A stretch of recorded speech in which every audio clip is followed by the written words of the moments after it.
kalkulus ya. Kemudian semester 2 belajar matematika optimisasi. Nah, sekarang di matematika optimisasi semester berapa ya? Kalkulus, kemudian aljabar ya, kalkulus, aljabar linear, kemudian matematika optimisasi. Nah, sekarang kita belajar OR1 atau penelitian operasional deterministik ya. Jadi kurang lebih overall itu nanti akan kita pelajari dalam materi mata kuliah ini ya. Kemudian ini tidak perlu ya. Oke, kemudian nanti pembagiannya sebelum UTS itu 50%, setelah UTS juga 50%. Jadi proporsi Bu Titis dengan saya sama. Begitu. Kemudian yang saya 60% ya, Bu Titis itu 40% ya, karena saya lebih banyak materinya sepertinya. Kemudian nanti ada tugas juga ya dari saya dan juga Bu Titis, masing-masing ada tugas yang itu nanti bisa menambah poin kalian lah, seperti itu. Oke, untuk ini yang materinya ada pertanyaan atau tidak? Ya, cukup? Cukup ya.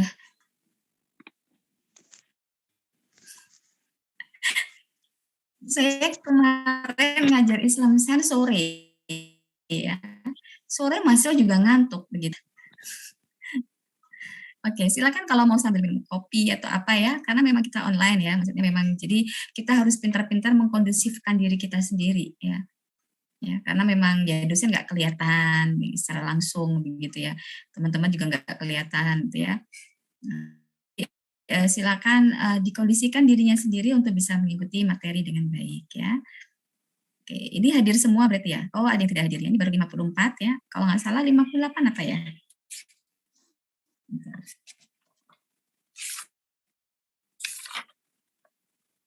Oh ya, ada yang ngambil juga ya. 32 tambah 2, 4, 5, 6, 7, 8. Ya, 58 ya total semuanya. Total semuanya ada 58. Ya, oke, masih ada yang belum hadir. Oke, baik. Sudah ada pertanyaan, kita mulai dari ini ya, mulai dari awal ya. Oke.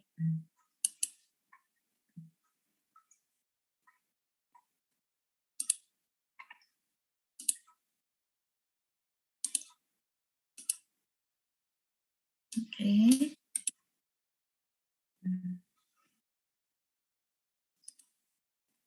Ya, oke. Jadi sekarang untuk materi awal introduction ya. Mungkin kalian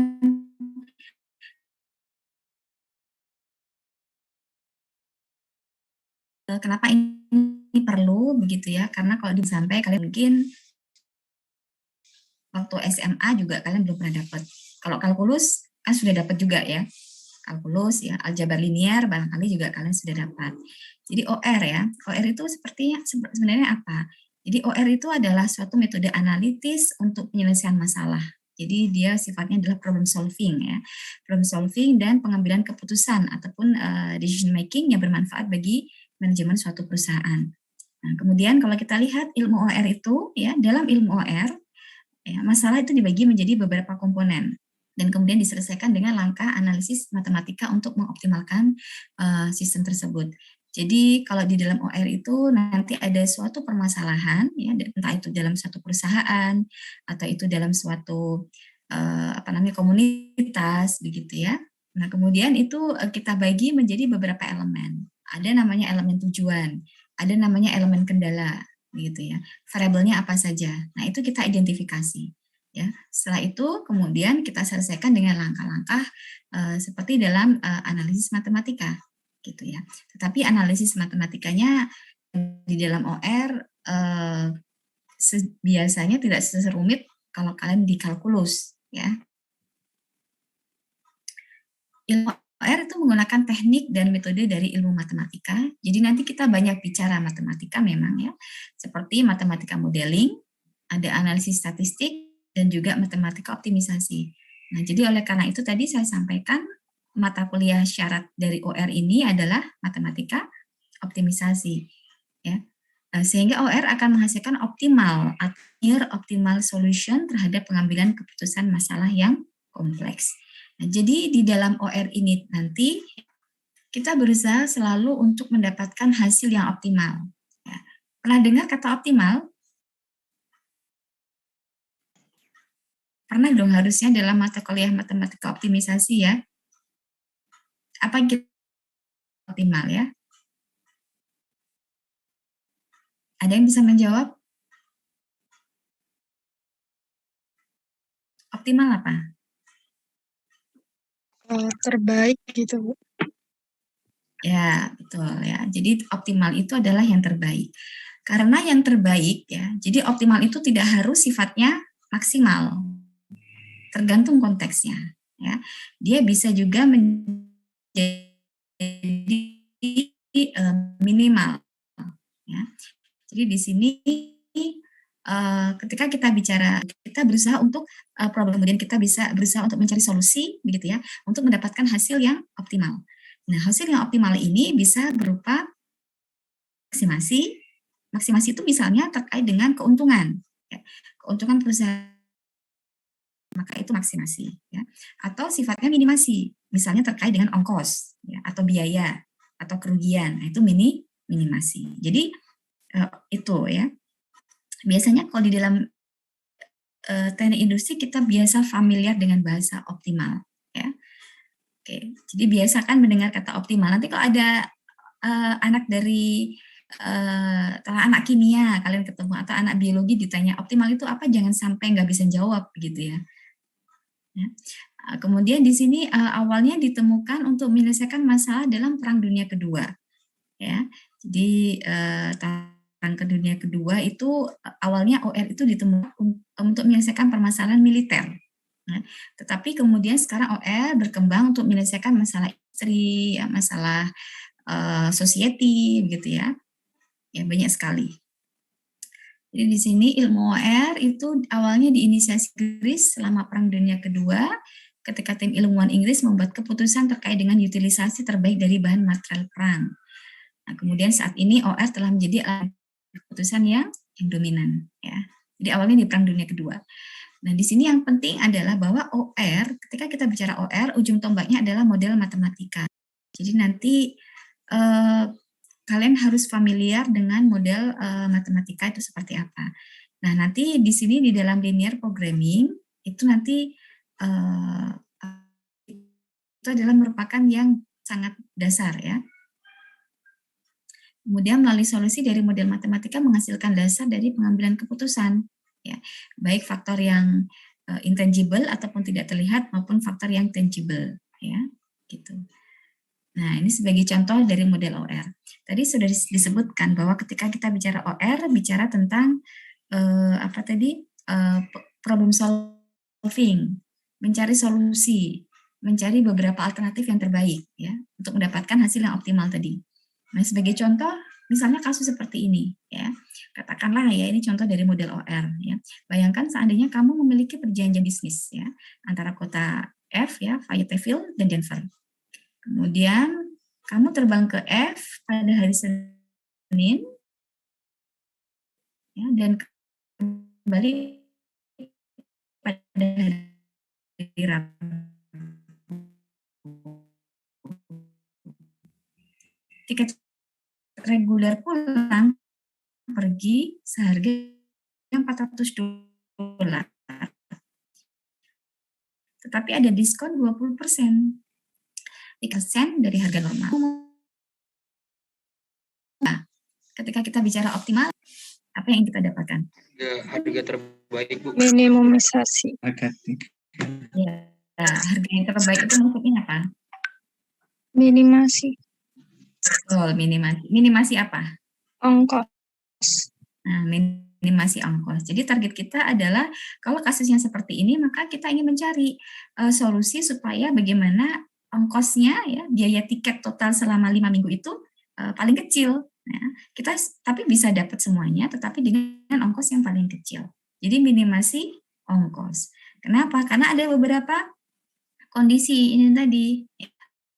Kita ada perjanjian bisnis ya, Fayetteville dan Denver. Kemudian di sini dikatakan bahwa tiket pulang pergi itu 400 ya. Tetapi juga ada diskon 20% kalau pulang perginya itu 1 minggu ya. Itu jaga waktu minimal 1 minggu. Kemudian tiket sekali jalan untuk masing-masing arah sama, yaitu 75% dari harga normal.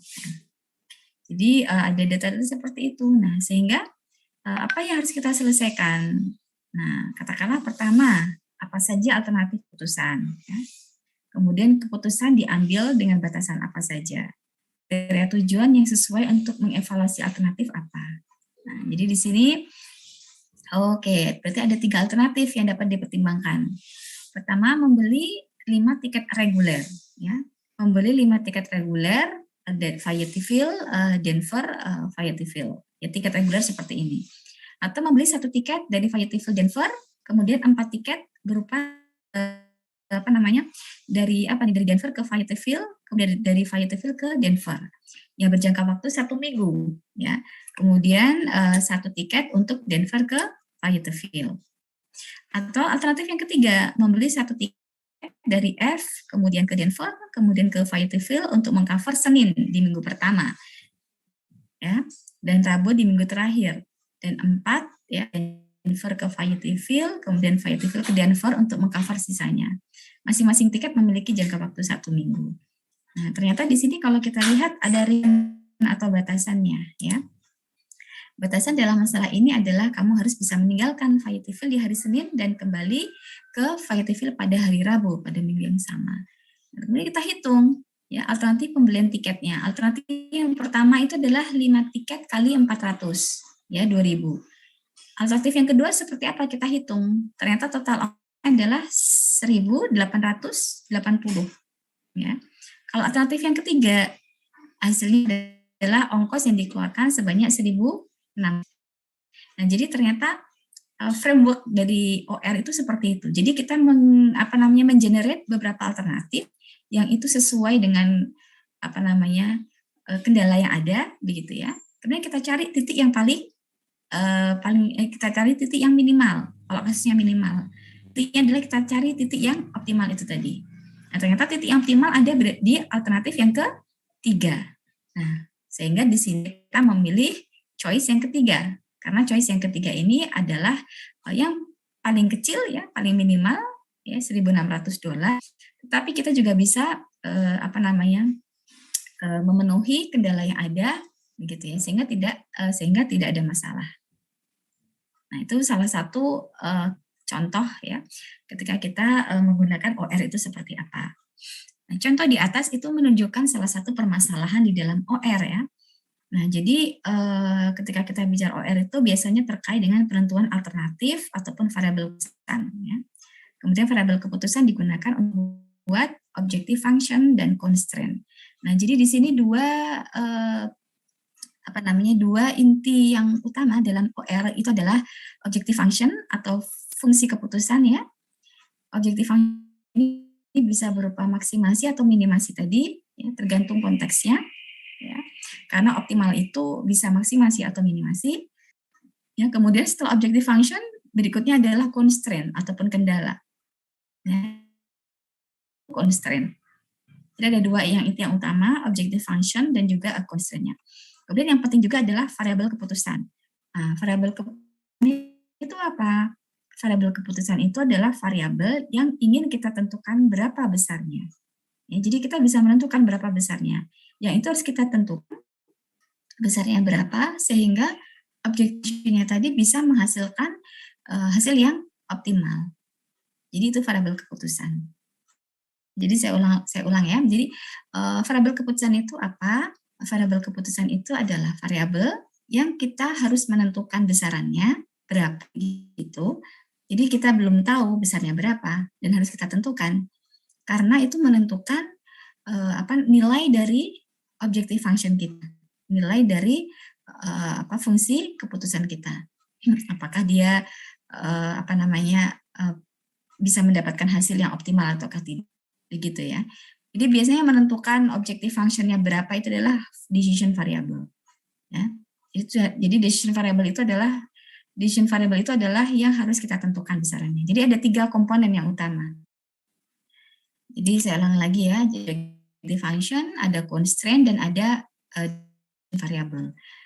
jangan sampai salah ya ngomongnya ya. Kemarin tuh ada beberapa mahasiswa yang masih ngomongnya keliru. Objective function itu diomongin apa begitu ya. Decision variable diomongin apa begitu ya. Jadi jangan sampai keliru. Ya, objective function itu adalah variabel keputusan ya. Kemudian di sini ada constraint ataupun kendala begitu, dan juga ada variabel keputusan. Oke. Kemudian solusi suatu model itu dianggap ya. Jadi di sini di dalam OR ini kita mengenerate beberapa solusi yang visible. Ya, visible itu artinya layak. Layak di sini artinya berarti dia bisa memenuhi semua kendala yang ada. Seperti tadi ya, kalau kita lihat kisah contoh yang tiket tadi terkait dengan pembelian tiket itu, berarti solusi yang visible-nya ada berapa? Di contoh yang tiket tadi. 3 juga. 3. Ya, 3 ya. Jadi solusi visible-nya ada 3. Ada 3 solusi visible di situ, ya. Nah, jadi di situ memang kita harus mengenerate beberapa solusi yang visible, ya, karena di situ berarti solusi alternatif solusinya ada di situ. Nah, kemudian solusinya tersebut disebut optimal, ya, jika selain visible tapi juga yang menghasilkan yang terbaik, ya, maksimum atau minimum nilai objective function. Nah, jadi di situ OR-nya di situ. Jadi di situ tugas kita adalah mencari beberapa solusi yang visible. Setelah itu kemudian kita mencari dari solusi yang visible itu mana yang memberikan hasil yang terbaik. Jadi sepertinya cuma itu. Di dalam OR itu framework berpikirnya hanya itu. Mencari solusi yang visible berapa banyak begitu ya. Kemudian kita mencari yang terbaik. Di mana yang visible tadi itu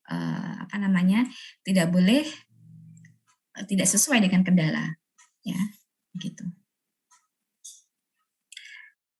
Kemudian di sini untuk menyelesaikan OR ya. Nah, teknik OR yang paling penting atau yang basic itu adalah linear programming, ya, linear programming. Di sini linear programming didesain untuk model dengan objektif dan kendala dengan fungsi yang linear. Mungkin masih ingat ketika kalian matematika optimisasi, fungsi linear artinya apa? Maksudnya apa? Kan mungkin ada yang linear, ada yang eksponensial begitu ya. Apa linear? Ingat nggak? Jadi di sini kalau di dalam linear itu artinya berarti yang paling mudah ya. Jadi di sini semua variabel itu derajatnya 1. Ya, jadi tidak ada pangkat ya, pangkat 2, pangkat 3, atau tidak ada yang merupakan 1/2 misalnya, dia tidak ada akar juga. Jadi semuanya pangkat 1 semua. Jadi nanti kalau misalnya kalian ya nanti misalnya bikin suatu model ternyata ada yang X pangkat 2 misalnya, nanti itu bukan lagi fungsi linear, tetapi itu nanti akan menjadi kategorinya fungsi apa?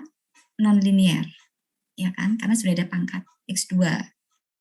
Tetapi kalau hanya X plus Y dan seterusnya begitu, nah itu adalah fungsi yang linear. Itu kalian harus paham ya. Jadi jangan sampai tidak tahu yang itu. Nah, selain terkait dengan linear programming, teknik lainnya juga ada yang namanya di dalam OR ya. Itu adalah selain linear programming ada integer programming. Ya. Integer programming itu di mana variabel keputusannya ya harus bernilai integer. Nah, itu berarti salah satu varian dari linear programming. Jadi kalau linear programming ini yang penting semua kendala atau semua formulasi bernilai semua variabel ataupun formulasi itu fungsinya adalah linear. Nah, tetapi salah satu varian dari linear programming itu adalah integer programming. Nah, di mana di dalam integer programming itu ya variabel keputusannya itu harus nilainya integer. Integer programming itu nanti seperti akan diajarkan di OR2 ya. Integer programming itu akan diajarkan di OR2 karena integer programming ini juga penting ya karena banyak sekali implementasi dalam real system ya, dalam real case study dengan menggunakan integer programming ya. Jadi variabel keputusannya harus bernilai integer. Nah, itu nanti bisa kita bahas nanti lebih lanjut di OR2. Kemudian ada juga dynamic programming ya. Dynamic programming ini juga salah satu contoh dari OR, salah satu topik dalam OR. Ada juga networking program, dan kemudian di sini ada non-linear programming. Nah, non-linear programming ini tadi yang sampaikan. Jadi di mana fungsi dalam itu objective function-nya atau itu dalam fungsi constraint-nya begitu ya, itu merupakan fungsi yang non-linear. Jangan sampai nggak tahu bedanya ya. Oke, ini ada tahapan dalam mengimplementasikan OR ya. Nah, tahapan dalam mengimplementasikan OR ini kalau kita lihat ya, yang juga saya sampaikan ya biar kalian juga paham. Pertama kita definisi masalah. Jadi masalahnya apa? Nanti kalau misalnya kalian mau tugas akhir dengan menggunakan OR, selalu seperti ini juga ya. Harus tahu tahapannya seperti apa. Pertama definisi model, definisi masalah, problemnya apa. Kemudian setelah kita men-stepkan problemnya apa, kita buat matematikanya ya. Jadi kita buat model matematikanya sesuai apa? Sesuai dengan definisi masalahnya. Kalau di dalam kasus tiket tadi ya, itu kan berarti masalahnya adalah apa? Masalahnya adalah kita harus mencari tiket sehingga kita sesuai dengan beberapa tujuan tadi ya, dan juga memenuhi kendala yang ada. Dengan apa? Dengan ongkos tiket yang paling minimal. Nah, kemudian kita buat konstruksi model. Konstruksi modelnya harus disesuaikan dengan masalahnya. Masalahnya apa? Konstruksi modelnya apa? Ya. Jadi di sini konstruksi modelnya kalau misalnya definisi masalahnya tadi ingin meminimalkan ongkos tiket, nah nanti konstruksi modelnya ya objective functionnya juga harus berupa minimasi ongkos misalnya. Jadi harus nyambung ya, jangan sampai definisi masalahnya menyampaikan maksimasi profit, tetapi konstruksi modelnya kalian buat itu menjadi objective functionnya malah tentang minimasi ongkos, tidak nyambung ya. Jadi definisi masalah dengan modelnya itu harus inline ya, harus nyambung ya. Saya beri soal ya, saya pernah memberi soal UTS ya kepada mahasiswa, itu nggak nyambung antara masalah dengan model yang dibuat gitu ya. Jadi masalahnya dia cerita itu tentang perusahaan ya, UKM begitu, untuk memaksimasi profit, tetapi model yang dibuat itu terkait dengan minimasi ongkos. Nah, itu ya seperti itu. Itu enggak ya, bukan seperti itu ya. Jadi model yang dibuat itu harus inline ya dengan masalah yang memang sudah kita definisikan di awal ya. Kemudian setelah kita buat model matematikanya, setelah kita buat ya, maka kita mencari solusinya. Nah, solusinya tadi dengan seperti apa? Ya, tadi nanti akan kita bahas ya. Solusi modelnya kalau model kita buat ya dan itu sudah sesuai dengan definisi masalahnya, maka solusi modelnya tinggal kita selesaikan dengan menggunakan beberapa metode yang ada. Tadi sudah saya sampaikan ya, dalam mata kuliah ini nanti untuk linear programming kita nanti akan belajar minimal ada targetnya ada 4 yang kita pelajari ya. Grafis, ya, simplex, big M, dan juga 2 fase. Ya nanti mudah-mudahan bisa semuanya kita pelajari ya keempat model tersebut. Kemudian berikutnya validasi model. Nah, validasi model itu juga langkah yang sangat penting karena untuk menentukan apakah model yang sudah kita buat tadi dalam tahap kedua atau konstruksi model ini sudah sesuai dengan definisi masalah. Ya, jadi validasi model ini penting ya. Apakah model yang sudah dibuat itu ya, sampai dengan solusinya itu sudah sesuai dengan masalah, sudah menjawab masalah yang ada. Nah, itu validasi model. Jadi model yang valid adalah model yang memang bisa menjawab masalah yang sudah kita definisi. Ya, begitu. Oke. Validasi model di sini bisa dengan menggunakan data masa lalu. Ya, kita bisa menggunakan simulasi dan seterusnya ya. Oke, terakhir adalah implementasi solusi. Nah, jadi implementasi solusi ataupun tahap terakhir di sini itu bisa kita lakukan jika model memang sudah valid. Ya, Bu, ternyata setelah saya validasi model tidak valid. Saya menggunakan data masa lalu ya, ternyata hasilnya tidak sesuai. Si model itu hasilnya seperti ini, padahal data masa lalu hasilnya begini, gitu. Jadi berbeda. Nah, artinya berarti model tidak Kalau model tidak valid, maka harus dilakukan apa? Kira-kira ya.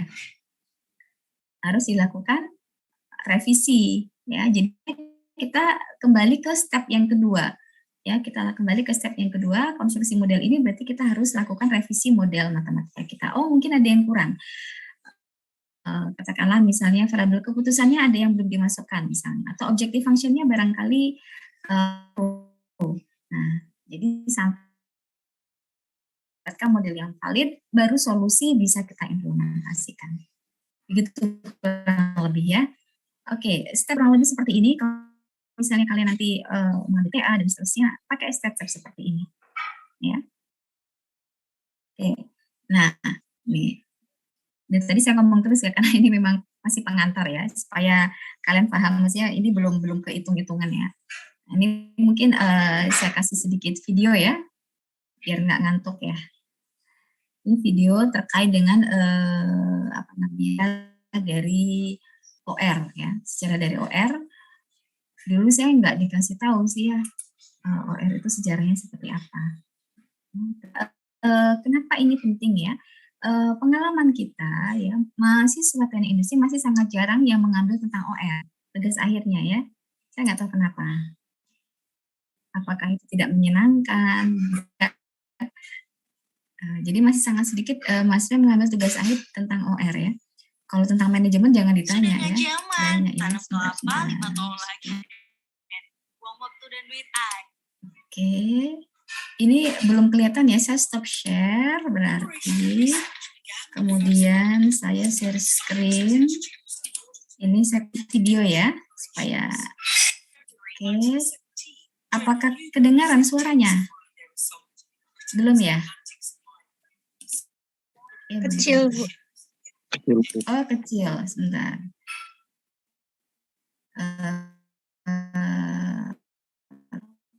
Tapi kedengaran ya? British Science analyzed all available data and created the best possible model. Operational research. First World War, when science was introduced in order to improve on military operations. In February 19th Atlantic supply line, sinking 1 in 10 ships sailing every month.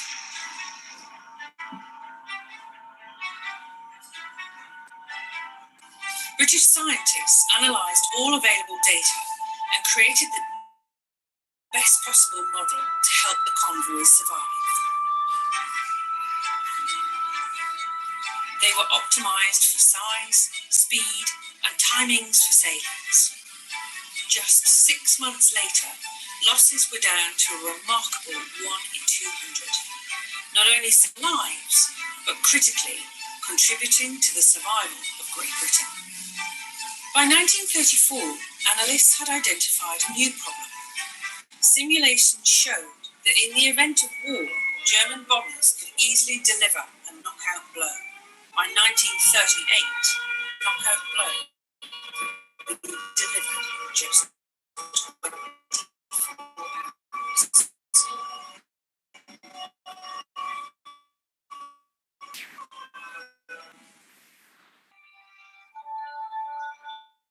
The British government asked a group of scientists to explore the feasibility of using radio waves to create a death ray, which could or cook.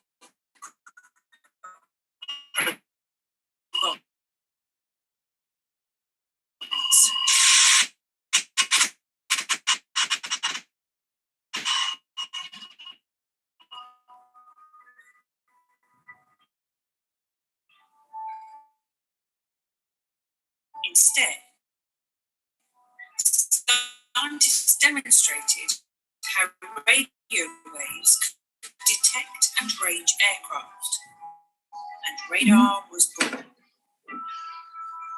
However, technology alone was not enough. Working in close partnership with RAF officers, the new team was able to combine scientific with operational experience to create the greatest air defence system in the world. This groundbreaking approach was rapidly intense with action and interception of Britain, radar by a factor of 10. Operational research doubled this to a factor of 20. In 1948, the Operational Research Club was founded, which 5 years later became the Operational Research Society. After the war, the scientists in government, services, business, transport, world research with important ever since.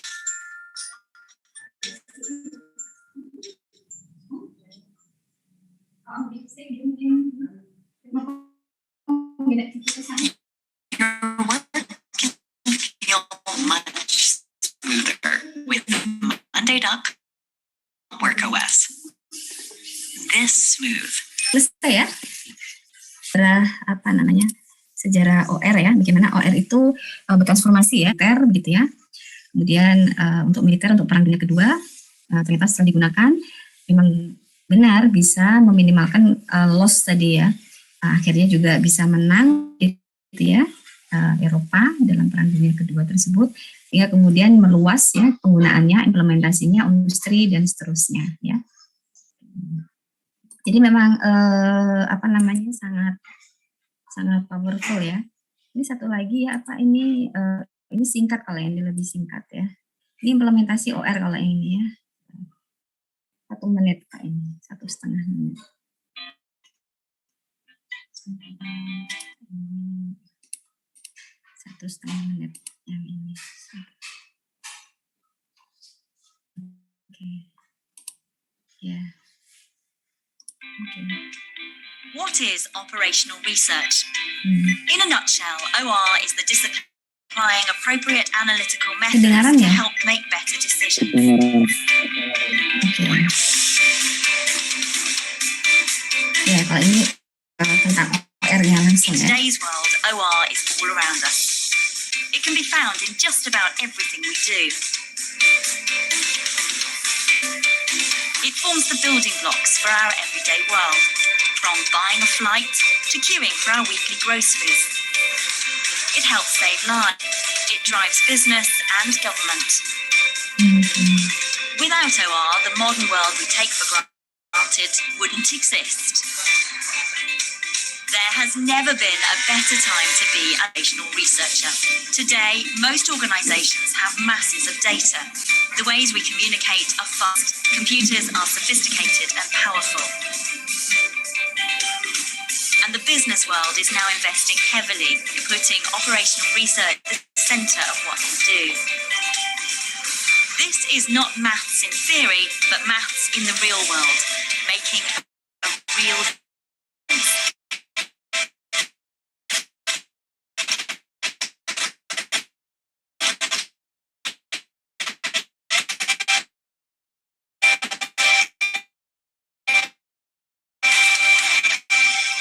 Ya, oke, singkat ya. Oke, ya. Jadi itu tentang OR ya. Jadi banyak dalam soal kuliah ya. Jadi mungkin kalau dalam soal mungkin hanya simpel-simpel saja, karena memang itu dalam kuliah memang hanya materi-materi soal-soalnya simpel ya. Tetapi dalam case-nya begitu ya, tadi digunakan untuk penjadwalan pesawat terbang barangkali ya. Kemudian juga tadi untuk terkait dengan penjadwalan di dalam mass production begitu ya. Bahkan tadi juga digunakan untuk government ya. Di sport itu juga, sport untuk olahraga itu juga di barat ya, itu sudah banyak digunakan di Eropa ya, Eropa Amerika sudah banyak digunakan begitu ya. Jadi untuk sport ya mungkin penentuan tim barang ya, itu juga sudah banyak sekali digunakan implementasinya. Memang OR ini memang masih sangat kalau di Indonesia masih sangat rendah ya. Jadi saya bilang begitu. Jadi implementasi OR di Indonesia memang masih sangat rendah. Oke, kita lanjutkan untuk materi berikutnya ya, itu sebentar ya. Oke, sekarang kita berikutnya ke materi yang terakhir ya.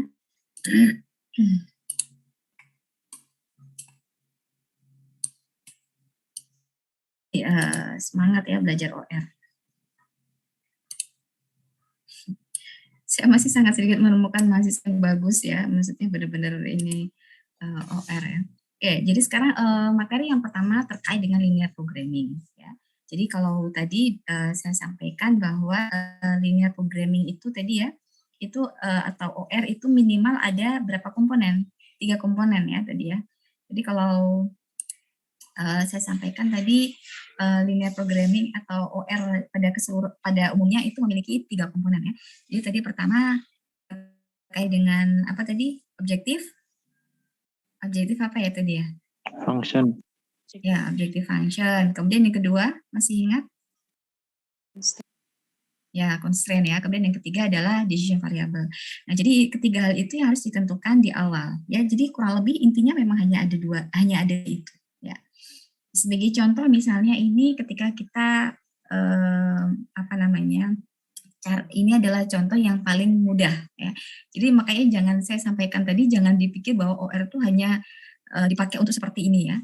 Jadi sebenarnya kalau di real dunia nyata itu, ya itu sangat banyak implementasinya. Ya, apalagi kalau di Eropa, Amerika itu sudah implementasi OR itu sudah sangat luas ya.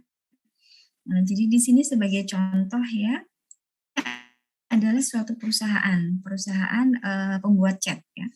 Perusahaan pemiliknya adalah Redimix ya. Dia memproduksi ada 2 jenis cat. Ya. Jadi dia memproduksi cat, dia memproduksi pertama adalah cat untuk interior, kedua adalah cat untuk eksterior. Nah, jadi dia memproduksi 2 jenis produk ini. Nah, kemudian 2 produk ini yang cat interior dan cat eksterior ini digunakan diproduksi dengan menggunakan 2 bahan baku ya, dengan menggunakan 2 bahan baku yaitu M1 dan M2. Nah, jadi M1 dan M2 ini adalah bahan baku raw material yang digunakan untuk memproduksi CI dan CE ya. CI dan CE ini adalah cat interior dan cat eksterior.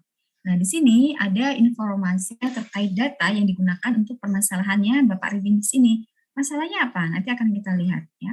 Bahwa ternyata dari data ini kita lihat bahwa untuk cat eksterior itu menggunakan M1 sebanyak 6 ton ya. Kemudian untuk cat interior itu menggunakan bahan baku M1 sebanyak 4. Kemudian cat eksterior juga menggunakan bahan baku M2 ya sebanyak 1 ton. Ya. Kemudian catnya 2 ya. Begitu. Kemudian keuntungan per tonnya ya itu dalam ribuan dolar. Itu di sini keuntungannya ya setiap 1 unit cat eksterior sebanyak 5 ya. Kemudian cat interior sebanyak 6. Nah, setelah itu ini adalah data terkait dengan penggunaan bahan baku dan juga keuntungannya. Kemudian ada juga data informasi lain terkait dengan maksimum ketersediaan hariannya. Jadi gudangnya Redimix ini kan terbatas ya kapasitasnya. Jadi tidak mungkin bisa memuat sebegitu banyaknya bahan baku ya. Karena memang kapasitas gudangnya terbatas. Jadi disiapkanlah ya ketersediaan maksimum di gudang Redimix untuk setiap harinya itu M1 itu hanya sebanyak 24 ton. Ya. Kemudian M2 hanya sebanyak 6 ton. Jadi setiap ketersediaannya di gudang itu seperti ini ya, di gudangnya Redimix. Hanya ada 24 ton M1 dan 6 ton M2. Jadi cara membaca tabelnya begitu. Nah, jadi di sini kita lihat dari sini kita sudah dapat informasi apa ini? Kita sudah dapat informasi terkait dengan objective function-nya ya. Jadi fungsi tujuannya sudah dapat. Kemudian juga terkait kendala juga dapat ya informasi dari tabel ini. Ya, kendalanya apa sudah kita dapatkan. Kemudian di sini juga ada informasi bahwa survei pasar yang dilakukan oleh perusahaan tersebut itu menunjukkan bahwa permintaan harian untuk cat interior itu tidak melebihi cat ekor ya dengan lebih dari 1 ton. Jadi artinya cat interior itu tidak melebihi cat eksterior dengan lebih dari 1 ton ya, tidak mungkin seperti itu. Kemudian juga diinformasikan melalui survei pasar bahwa permintaan harian maksimum ya untuk cat interior itu adalah 2 ton. Terakhir di sini ya, nah ini ready mix ini ternyata ini yang menentukan produksi yang terbaik. Atau produksi yang optimum itu seperti apa sehingga didapatkan total keuntungan yang maksimal setiap harinya. Nah, jadi dari sini kita bahwa tujuan objective functionnya atau fungsi tujuannya ya, fungsi tujuannya adalah ingin memaksimalkan keuntungan, ya, ingin memaksimalkan keuntungan. Nah, dengan memaksimalkan keuntungan itu berarti dia harus memproduksi seberapa banyak cat eksterior, begitu kan mestinya, dan seberapa banyak cat interior. Jadi di sini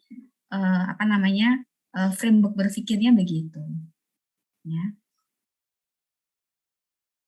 Nah, kemudian di sini linear programming ya sebagaimana model OR pada umumnya memiliki 3 komponen tadi saya sampaikan ya, dan kalian sudah ingat tadi ya, ada variabel keputusan atau decision variable, ada objective function atau fungsi tujuan ya yang dioptimalkan, apakah dia maksimasi atau minimasi, dan juga ataupun constraint ya. Nah, jadi nanti ini ketiga-tiganya itu harus kita tentukan dia. Tadi terkait dengan konstruksi model itu tadi. Jadi konstruksi modelnya harus benar dan sesuai dengan definisi masalah. Definisi masalahnya tadi adalah apa berarti? Berarti itu definisi masalah atau definisi tujuan barangkali ya, ingin menentukan profit yang maksimal, tentukan berapa banyak yang harus diproduksi, yaitu C1 dan CE yang harus C1, CI dan CE yang harus diproduksi berapa banyak. Nah, langkah pertama ketika kita akan mengkonstruk ya atau membuat suatu model. Ya, jadi langkah pertama ketika akan membuat suatu model itu adalah menentukan variabel keputusan. Ya, oke. Jadi harus ditentukan variabel keputusannya. Jadi artinya kalian mau membuat suatu model harus paham dulu masalahnya apa. Kalau tidak paham masalahnya apa ya tidak bisa. Saya pernah memberikan satu soal. Biasanya dalam UTS ya, saya minta kalian buat satu model, satu masalah. Ya, buat suatu masalah sendiri, kemudian konstruk modelnya.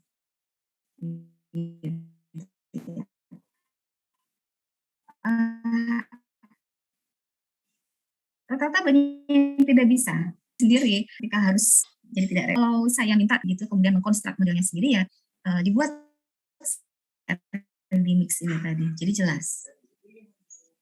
Ya, nah di sini jadi pertama ya kita menentukan variabel keputusan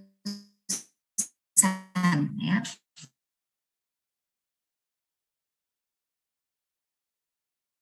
Nah, variabel keputusannya apa? Nah, tadi saya sampaikan masalahnya itu terkait dengan jumlah cat eksterior yang diproduksi dan juga jumlah cat interior yang diproduksi. Ya, di sini lambangnya seperti apa bebas, lambangnya terserah kita. Ya, jadi kalau bicara lambang atau simbol terserah kita sebagai yang membuat model. Ya, nah ini di sini sebagai contoh ini adalah X1 dan ya. Jadi X1 adalah jumlah cat eksterior yang diproduksi, ya.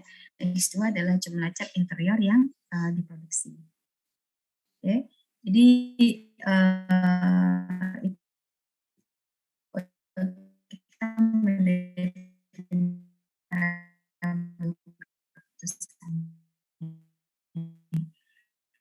kemudian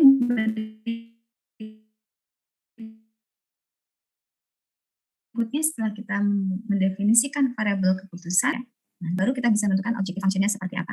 Objective function-nya juga harus inline, senakan di awal tadi. Nah, berarti objective function-nya juga harus relevan dengan itu. Ya. Jadi di sini objektifnya berarti juga memaksimalkan keuntungan. Ya. Nah, oke, memaksimalkan keuntungan. Hanya saja ketika bicara keuntungan, formulasinya seperti apa?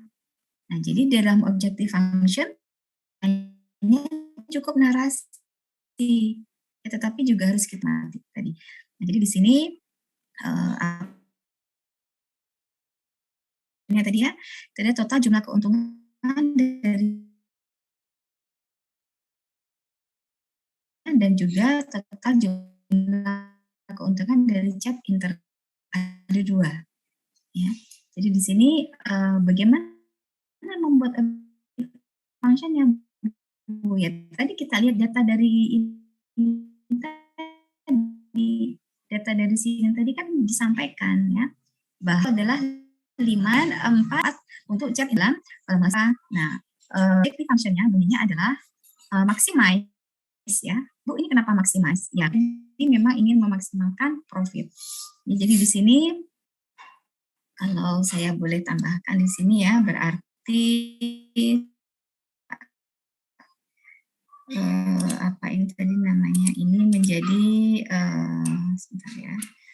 Nah, jadi di sini kalau kita narasikan tadi ya, berarti tujuannya adalah ingin memaksimalkan profit kan, memaksimalkan profit.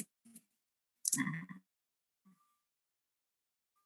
maksimalkan profit itu berarti artinya apa? Berarti maksimasi ya, maksimasi profit dari keuntungan chat interior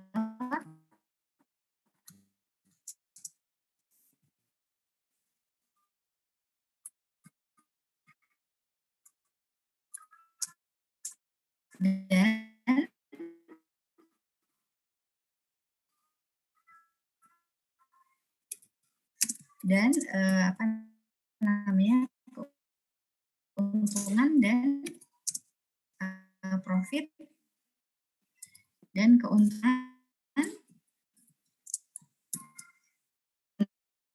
eksterior kan begitu ya. Nah, sehingga di sini apa namanya? Nah, sehingga di sini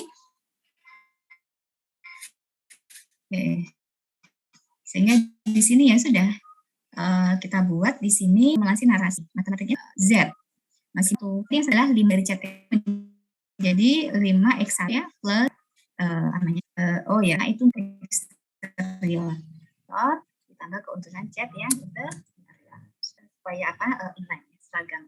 Jadi di sini keuntungan chat eksterior adalah 5x1 begitu. Kemudian keuntungan dari chat interior itu adalah 4x2. Jadi maksudnya sama dengan 5x1 plus 4x2. Jadi begitu ya. Jadi membuat objective function seperti itu. Sampai di sini ada pertanyaan dulu.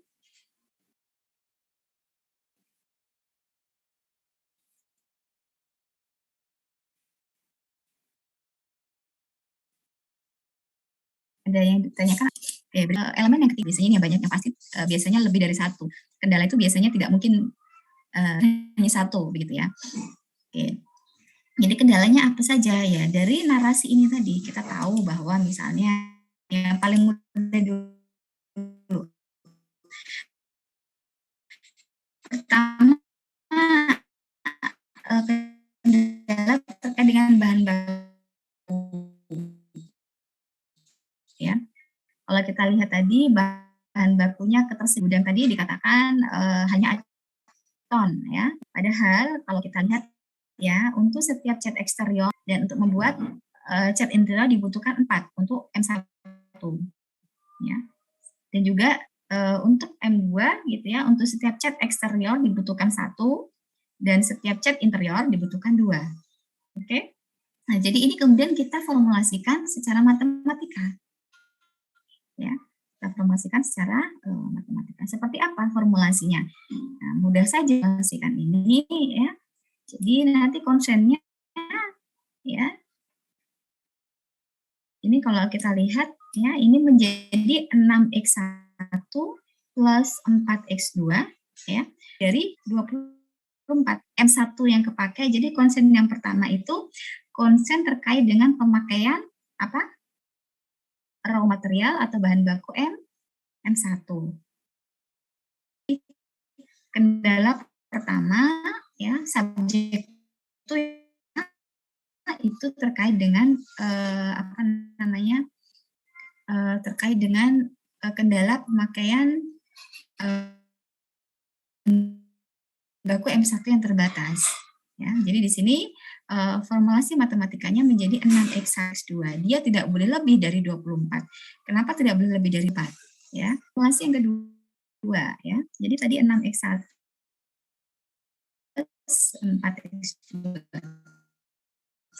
Narasi yang kedua ya, formulasi matematika yang kedua itu adalah ketiga 6 ya, padahal 2 ya.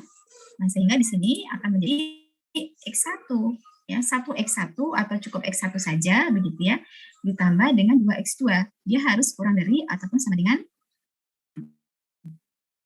ya. Jadi dia tidak boleh melebihi 6. Ini penting ya.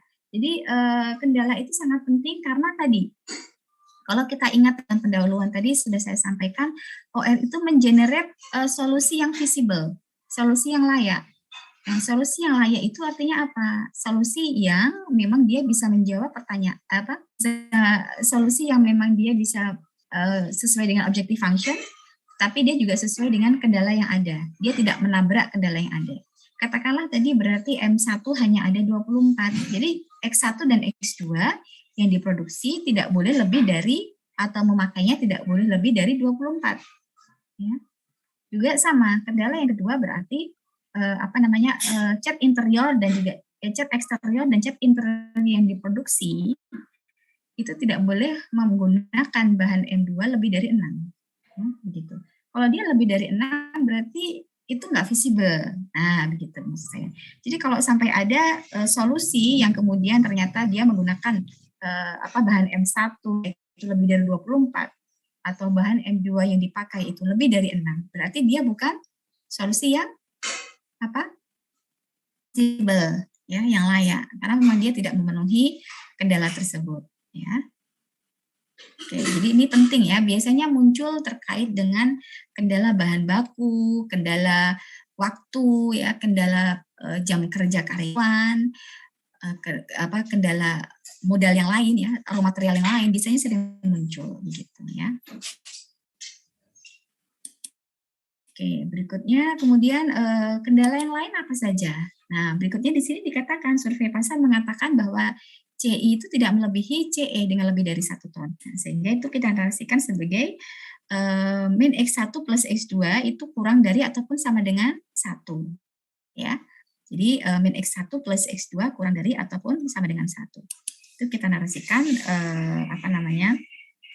sebagai tersebut ya. Kemudian berikutnya permintaan harian maksimum untuk cat interior itu maksimum ya, berarti tidak lebih ya. Berarti cat interior itu permintaannya atau produksinya berarti dalam hal ini tidak perlu lebih dari 2 ton. Ya. Jadi tidak perlu lebih, pun juga tidak lebih dari 2 ton. Sehingga kita narasikan di sini, kita formulasikan matematik di sini menjadi X2 ya itu kurang dari ataupun sama dari cat eksterior ataupun produksi dari X2 itu tidak perlu lebih dari 2. Oke. Baik, sepertinya semua kendala sudah kita masukkan ya. Di sini sudah, yang di sini juga sudah kita masukkan dalam, perlu diingat ya, ketika ada narasi, ada kendala yang belum kita masukkan di dalam model matematika kita, entah itu di dalam objective function atau entah itu di dalam constraint kita begitu ya, maka itu efek akan menyebabkan boleh jadi model yang kita buat menjadi tidak valid. Nah ya, jadi model yang tidak valid itu bisa karena memang ada kendala begitu atau ada dalam objective function bahan baku M1-nya belum kita masukkan katakanlah ya. Kendala terkait dengan bahan baku M1 belum kita masukkan. Sehingga kendala constraint nomor 1 ini tidak ada. Nah, nanti ketika kita selesaikan solusinya itu nanti akan berbeda dengan ketika kendalanya komplit, begitu ya. Jadi hati-hati. Jadi artinya apa? Artinya bahwa jadi artinya adalah bahwa model yang itu adalah model yang memang dia sudah mencukupi kendala yang sudah mencukupi. Jadi kendala yang dimiliki itu sudah sudah cukup ya, educate enough untuk model tersebut. Oke, jadi di sini, nah kemudian yang terakhir itu kendala yang juga menjadi penutup ya. Jadi tadi kan 1 sampai 4 semuanya sudah ada di narasi ya. Nah, kemudian jangan lupa kendala yang kelima. Kendala yang kelima itu adalah terkait dengan non-negativity constraint ya. Jadi kendala yang kelima apa tadi? Non-negativity constraint. Jadi constraint yang constraint yang membatasi bahwa variabel keputusan kita itu adalah variabel keputusan yang nilainya harus lebih besar atau sama dengan 0. Itu biasanya harus ditulis. Kenapa Bu harus ditulis? Ya, harus ditulis karena kalau tidak ditulis, itu artinya X1 dan X2 kita nilainya itu bisa lebih dari, bisa kurang dari 0, bisa negatif. Kalau X1 dan X2 itu negatif, ada nggak artinya? Jumlah yang diproduksi untuk cat interior sebanyak 10. Ada nggak artinya? Tidak ada, Bu. Enggak, Bu. Bisa, Bu. Apa? Nggak Mas? bisa. Nah, jadi itu kan tidak bermakna, itu tidak visible kan, tidak layak. Nah, sehingga kita perlu memberikan penutup constraint. Biasanya ditutup dengan terkait dengan non-negativity constraint. Ya. Jadi kita menyampaikan bahwa X1 dan X2 itu harus positif atau lebih besar atau sama dengan 0. Sehingga nanti kalau misalnya solusinya adalah mengatakan X1 dengan 10, X2 adalah 0, itu bisa bermakna. Maknanya apa kalau seperti itu? Maknanya berarti X1 diproduksi sebanyak 10 ton atau 10 unit. X2 diproduksi sebanyak 0, artinya tidak diproduksi. Ya. Tetapi kalau tidak kita kasih non-negativity constraint atau yang kelima ini, maka bisa jadi hasilnya akan seperti ini ketika kita selesaikan. Ya. Karena kan nggak ada kendala harus positif nih, ya kan? Sehingga bolehin aja negatif. Sehingga nanti bisa jadi hasilnya menjadi X1 katakanlah min 10, X2 menjadi min 3 gitu. Nah, itu kan tidak bermakna. Ya. Nah, sehingga perlu ya kita kunci. Perlu kita berikan kendala terkait dengan X1 dan X2 itu nilainya seperti apa range-nya. Ya. Jadi dia harus lebih besar atau bersama dengan 0. Harus ada bisa kita selesaikan, maka hasilnya adalah negatif dan itu tidak bermakna. Dan itu memutuskan bahwa model itu valid atau tidak itu adalah penting. Ya.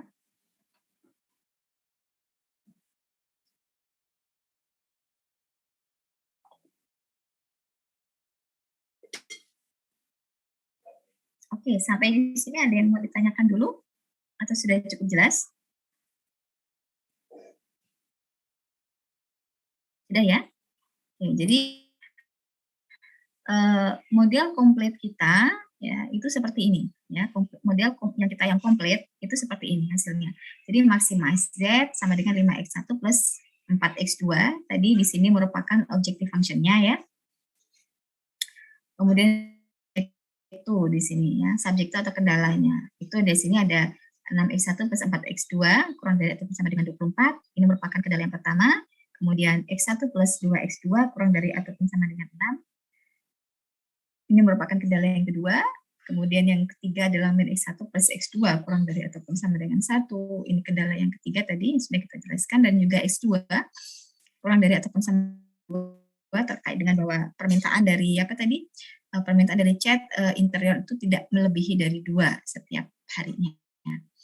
Kemudian yang ketiga, terakhir ya, yang kelima terkait dengan X1 dan X2 itu harus lebih besar ataupun sama dengan 0. Di sini artinya bahwa X1 dan X2 itu dia harus positif atau 0. Dia tidak bisa bernilai negatif. Gitu.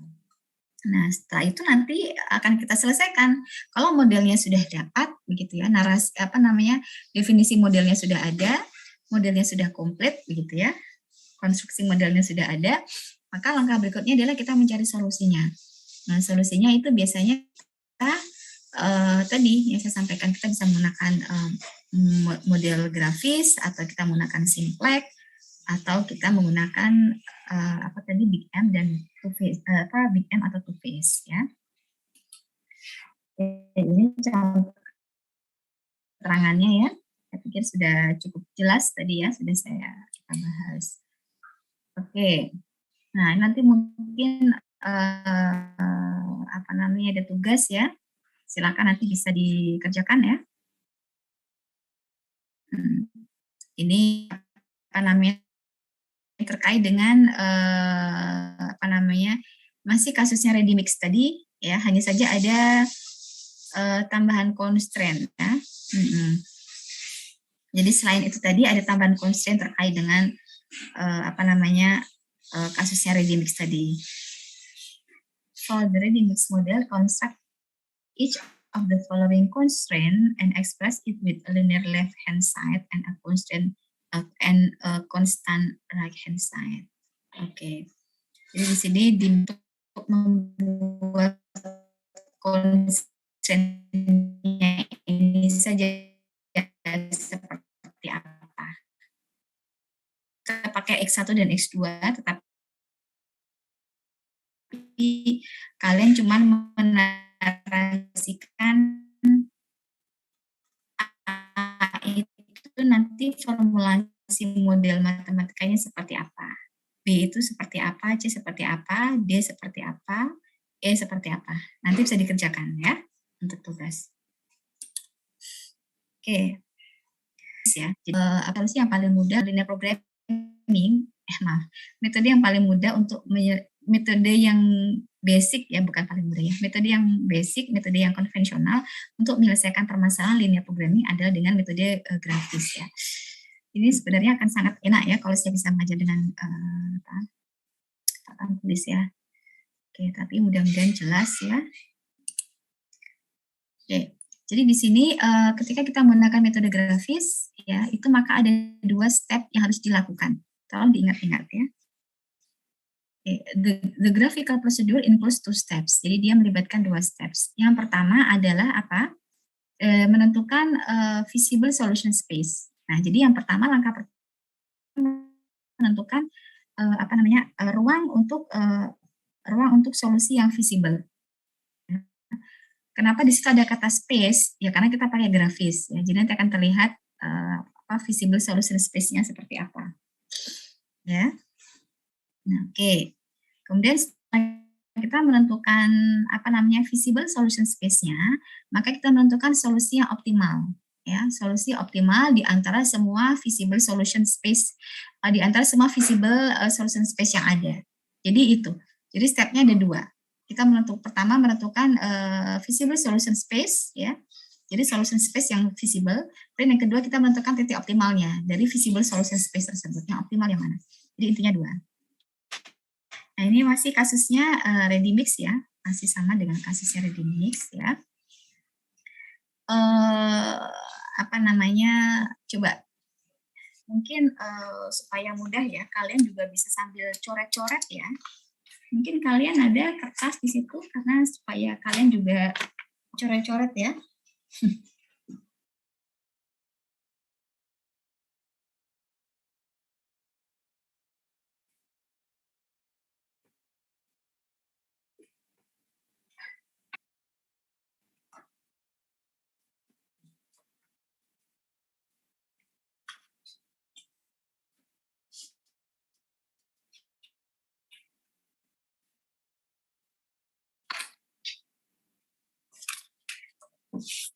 Ya. Jadi ini kembali ke kasusnya ReadyMix ya. Oke, coba mungkin kalian bisa mencatat juga di kertas kalian ya, supaya kalian juga ingat ya. Jadi biasanya saya juga seperti itu. Ya, jadi di sini katakanlah maximize ya.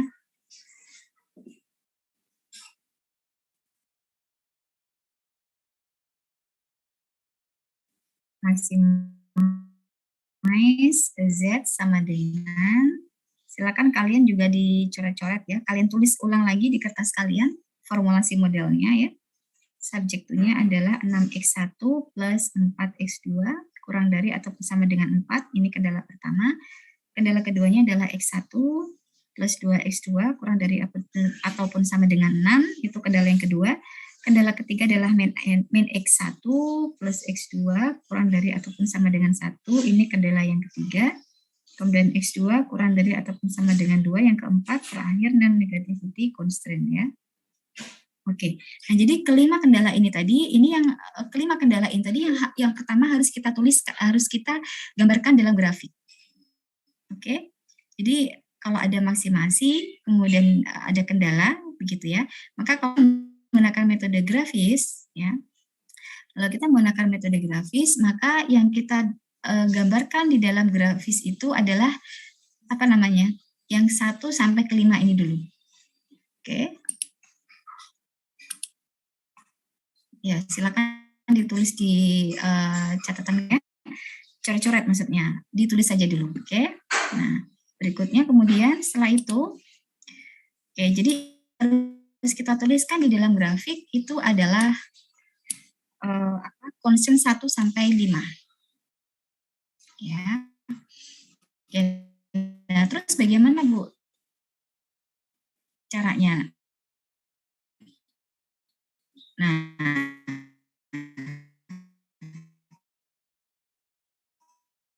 jadi kendala yang pertama tadi.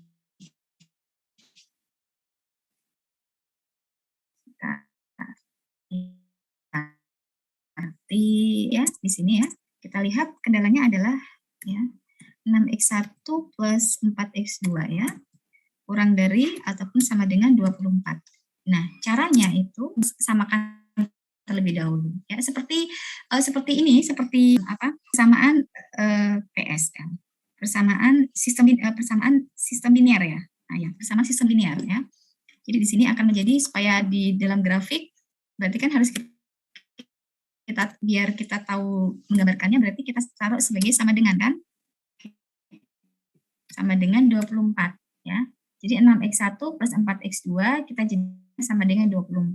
Dicari itu x1 dan x2-nya berapa. Kalian bisa menuliskan di situ. Ya. Sebentar ya.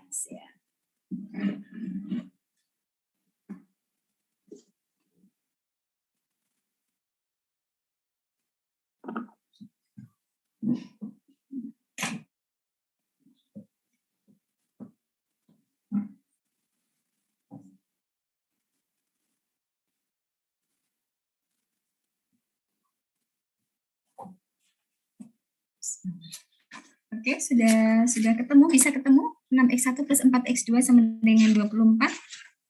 Sudah ketemu gambarnya di grafik kalian, di kurva kalian x1 apa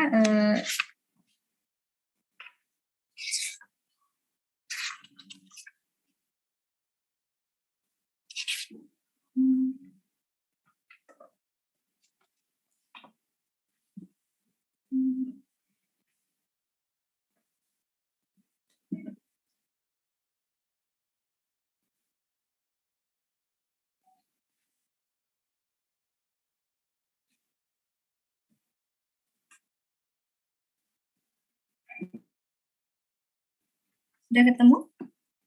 Gimana caranya? Jadi ketemu x1-nya berapa, x2-nya berapa?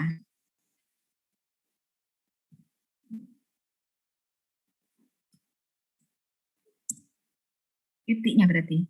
Jadi nanti kita buat begini kan. Nah, seperti ini. Nanti seperti ini hasilnya. Untuk yang pertama ya. Jadi kendala yang pertama ya, 6x1 plus 4x2 kurang dari ataupun sama dengan 24. Garisnya seperti ini. Oke. Coba kalian cari ketemunya seperti apa. Jadi tinggal dibeginikan. Sebentar ya. 6x1 plus 4x2 sama dengan 24 ya. Sama seperti menyelesaikan persamaan linear itu loh. Oke, nah. Sini, oke. Jadi di sini tadi yang saya sampaikan ya. Saya tulis di sini aja ya.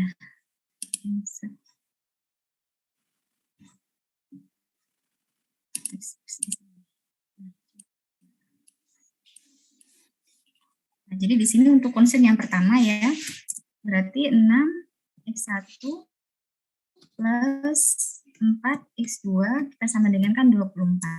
Nah, untuk ini berarti nanti x1-nya kita anggap sebagai 0. Yang pertama kan begitu ya. Oke. Kemudian ditambah dengan titik-titik begitu kan, untuk mencari x2-nya. Itu harus sama dengan 24. Berarti x2-nya berapa di sini? Ya? 6. Ya, betul. Sudah bisa. Berikutnya kalau misalnya berarti sudah ketemu titiknya itu untuk x1 0, 6. Itu titik yang pertama kan. Kemudian titik yang kedua berarti yang 0 sekarang adalah yang x2. Ya. Ya, x2 adalah yang 0. Kalau di sini 0, padahal di sini ada 24. Berarti x1-nya berapa di sini? 8. Nah, oke. Sehingga di sini kita sudah mendapatkan titik yang kedua. Berapa titik yang kedua berarti? 4,0. Titik 0,0. Nah, sudah. Berarti nanti kita gambarkan di di kurva x1 dan x2 kita ya. Jadi ada x1 dan x2 ya semuanya ya. Di sini berarti 0,6 0,6, oke. Kita kasih titik di sini, kemudian berikutnya adalah 4,0. Maaf, kebalik. 4,0 berarti ya. Ini saya kasih, ini bisa nggak sih? 4,0 di sini. Pakai apa? Ini pakai draw mungkin ya. Nah. Jadi di sini 4,0 di sini, ya kan? Titik pertama. Kemudian titik kedua adalah 0 dengan 6. Nah, ketemunya di sini. Oke. Nah, berikutnya kemudian tinggal kita hubungkan. Seret. Nah, begitu ya. Oke. Itu yang pertama. Oke. Nah, tetapi ada pertanyaan berikutnya. Ini kan dengan adanya garis seperti ini, ya, kita tidak tahu ini visible solution space-nya untuk kendala ini itu yang sebelah di sini atau yang di sini, ya kan? Kita nggak tahu yang sebelah kanan atau sebelah kiri dari kurva ini, dari garis ini, kan nggak mungkin semuanya. Itu pertanyaan pentingnya juga. Nah, jadi di sini kita harus tahu visible solution space yang mana ini, yang di sebelah atas atau sebelah bawah.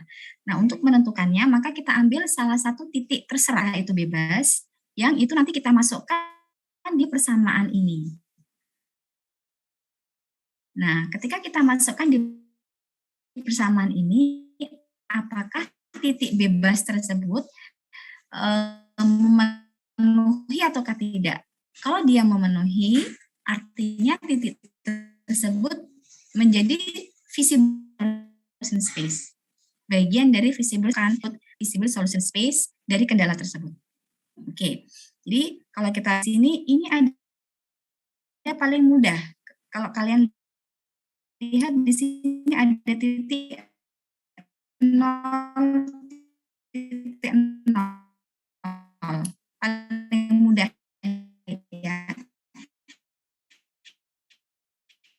Titik 0,0 kan berarti di sebelah bawahnya dari garis ini kan, betul ya. Nah, sekarang kita coba masukkan di sini 0 dan 0. Ini oke, berarti saya coba sekarang kalau ini berarti pakai apa ya? Ini lagi.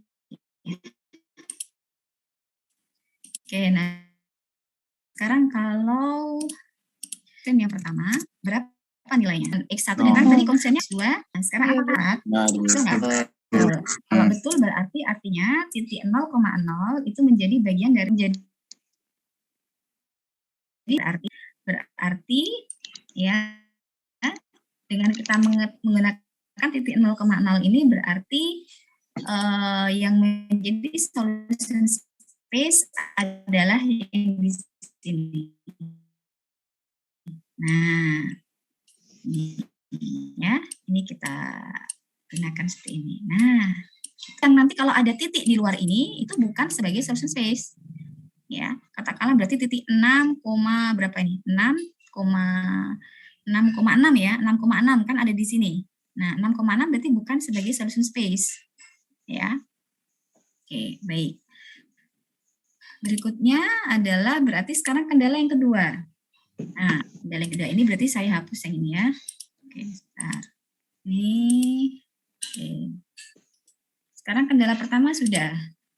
Sekarang berikutnya adalah kendala yang kedua. Kendala yang kedua, apa ini kendala yang kedua ini? Berarti insert, text off lagi ya. Oke.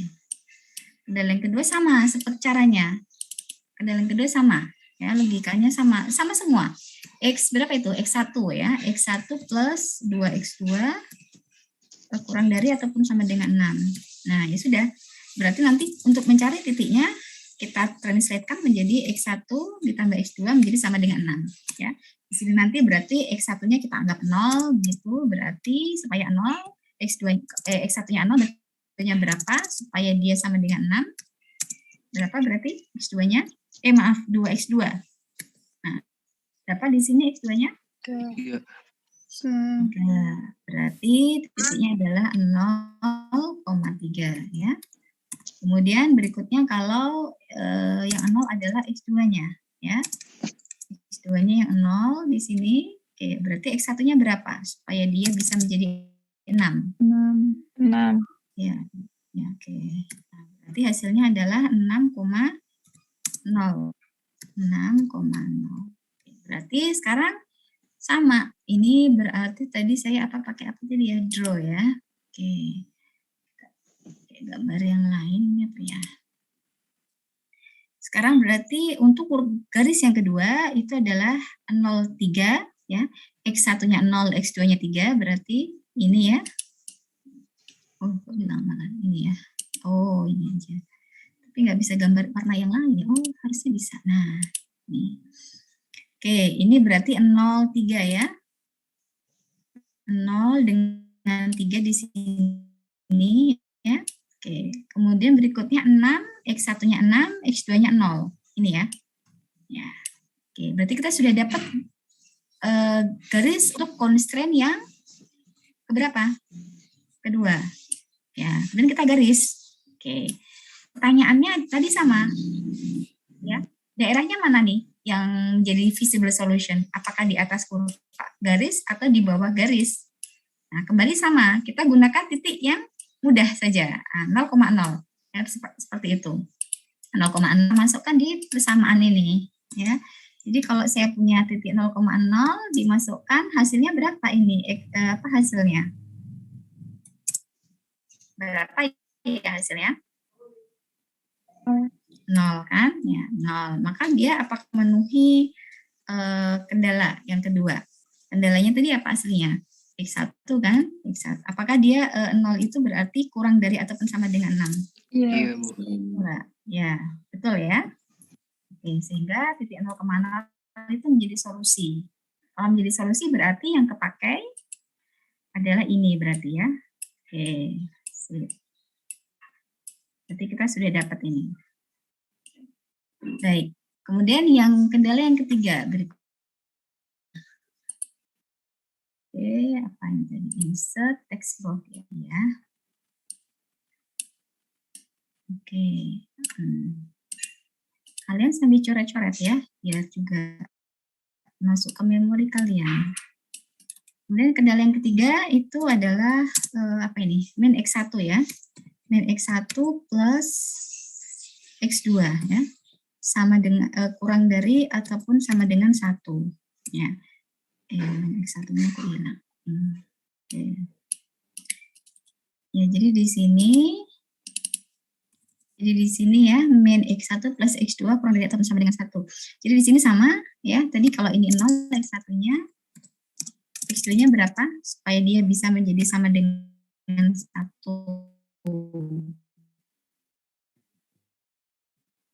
X2-nya berapa? 1 ya.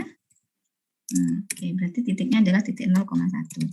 Berikutnya yang kedua, kalau ini adalah yang 0 adalah X2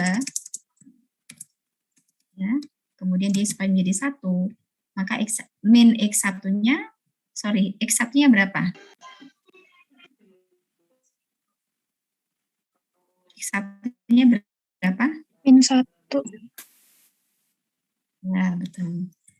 Jadi min 1. Sehingga di sini menjadi min 1,0 ya. Oke, berarti titiknya ini. Nah, oke, berarti tinggal kita tulis di sini. Draw lagi. Gitu ya. Berarti di sini menjadi min 0 dengan 1 ya. X1-nya 0, X2-nya 1. Di sini ya. Berikutnya adalah min 1. Sayangnya ini kurvanya kurang ke sini ya. Min X1 katakanlah di sini ya. Itu kayaknya sebenarnya 1. Soalnya di X1 itu udah ada negatifnya. Di X1 jadi 1 plus 0 sama dengan 1. Yang mana enggak maksudnya? Saya enggak paham. Yang X1, yang kurva X1 ya? Yang ketiga ini. Itu kan min 1 plus 0 sama dengan 1. Nah, itu kan seharusnya 1 plus 0 sama dengan 1. Mungkin seperti itu. Enggak, ini titiknya berarti 01 dan 10 maksudnya? Ya, soalnya itu kan negatif 1 tambah 0 seharusnya kan negatif 1. Nah, itu negatif 1 ditambah 0 sama dengan 1. Enggak, ini kan tadi min ya. Min X1 ditambah X2 biar dia menjadi sama dengan 1 kan? Ya kan? Kalau X1-nya berapa tadi? 1 kan? Kalau X2-nya 0 berarti hasilnya berapa? Kan min 1. Min 1 kan kurang dari 1 juga kan, Bu? Ini ya, ini bukan variabel keputusannya ya. Ini belum variabel keputusannya, baru gambar kurva grafiknya. Jadi X1, X2 boleh berapa ininya titiknya. Oke. Jadi ini siapa supaya memenuhi ini? Kan berarti min-nya harusnya X1-nya min 1. Kan? Nah, iya Bu, begitu. Iya, Bu. Nah, iya begitu. Di atasnya itu kurang negatif. Di atasnya kurang, yang X1 kan, maaf, yang negatif itu kan X1 ya? Maksudnya kurang kurungnya Bu, jadinya kan kalau nggak ada kurungnya itu dibacanya negatif 1 ditambah 0. Oh ya, ini sudah saya tulis di sini kok Mbak. Ini min 1 maksudnya di sini ya? Iya Bu. Di sini. Oh iya ya, nggak apa-apa ini. Ini saya sudah tulis min 1,0 kan di sini. Bener nggak? Ini X1-nya nilainya min 1. Oke? Ya, oke. Berarti kita lanjutkan ya. Berarti X1-nya nilainya min 1, kemudian X2-nya 0 ya. Berarti ada di mana tadi? Di sini ya, min 1 dan 0. Oke, sehingga di sini nanti tinggal kita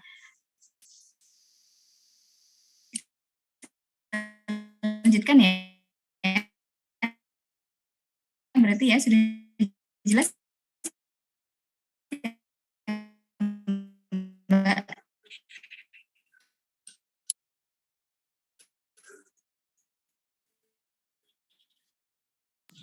Iya, sudah jelas. Terima kasih. Ya. Berarti di sini kita gambarkan kurvanya ini tadi dari bukunya hanya kurang ke bawah, nah sehingga dia tinggal lurus ke sini.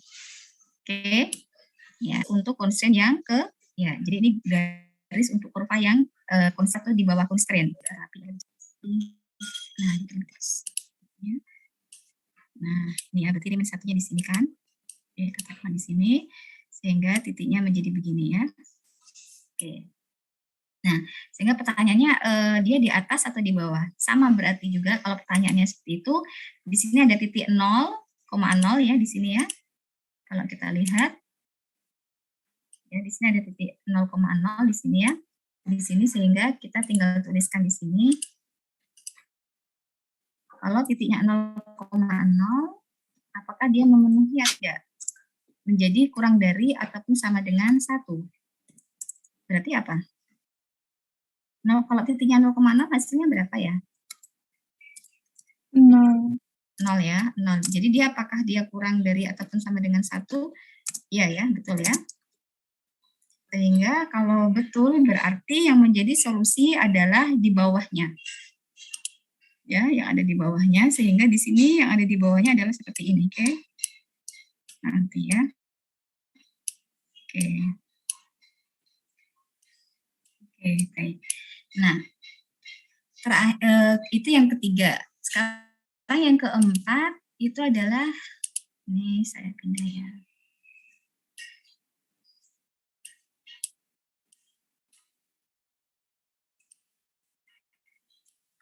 Oke, yang keempat ya.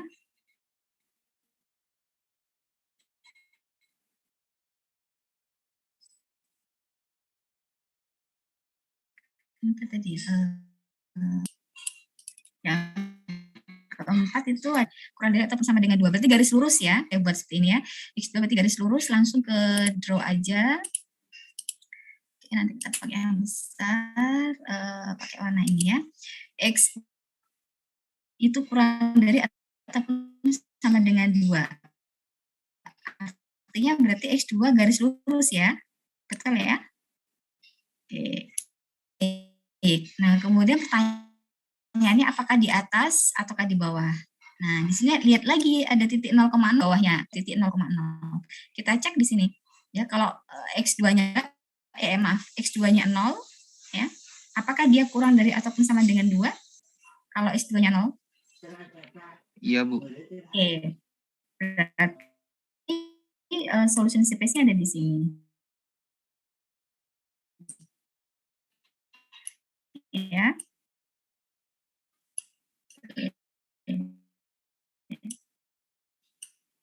Oke, baik. Nah, kemudian yang terakhir, apa nih? X1 dan X2 lebih besar ataupun sama dengan 0 ya, non negativity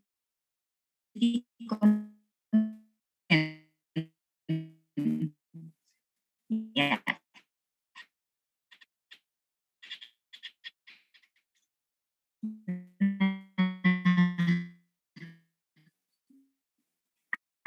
Artinya apa? Kalau kita lihat di sini X1 itu positif.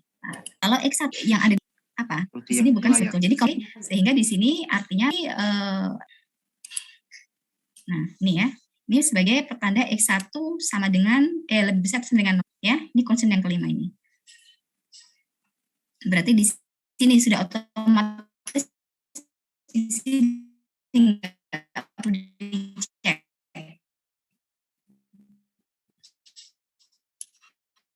Ya. Berarti solusi yang layak itu ada di sebelah sini, oke? Terakhir adalah X2-nya adalah lebih besar ataupun sama dengan 0. Kalau kita lihat X2-nya itu di atas sumbu X1 itu nilainya 1. Ini saya gedein ya, maaf. Nah, kalau bisa pakai ini ya. Kalau kemudian kalau X2-nya itu di bawah sumbu X1, berapa nilainya? Negatif ya. Min 1, min 2, dan seterusnya. Betul ya? Sehingga kesimpulannya berarti yang disebut visible solution solution itu yang mana? Itu jelas saya ya. Kan gambar aslinya ya. Sebentar. Di copy paste bisa nggak dia ya? Oh, bisa. Oke. Oke. Bisa, berarti yang ini yang saya hapus aja. Ini yang saya hapus aja biar ada yang saya hapus ini aja ya. Oke, jadi solusi space-nya itu yang mana? Yang memenuhi semuanya itu tadi. Yang visible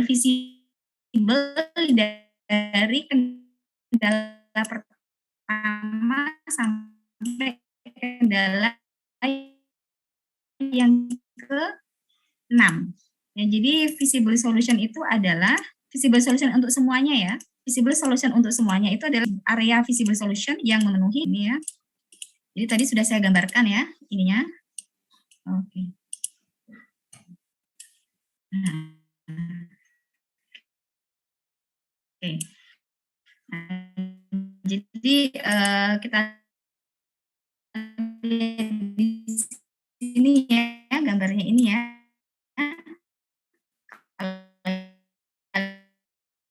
Lihat tadi solusi yang kurva yang pertama, konsisten yang itu solusinya di sini ya. Masih ingat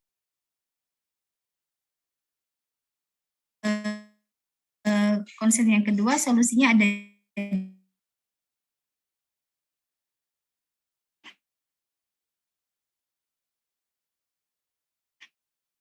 kemudian yang ketiga tadi ada yang di sini.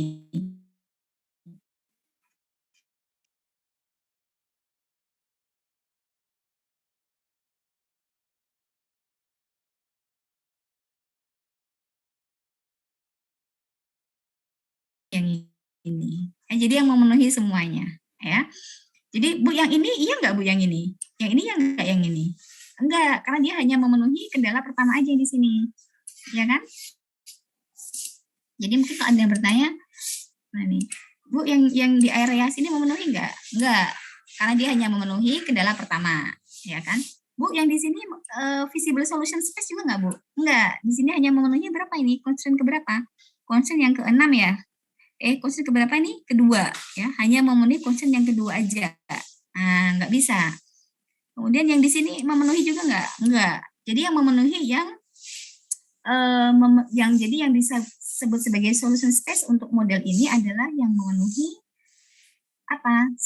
Kendala pertama, kendala pertama, memenuhi kendala kedua, memenuhi kendala ketiga, kendala keempat dan ke-5, 6. Nah, jadi di sini.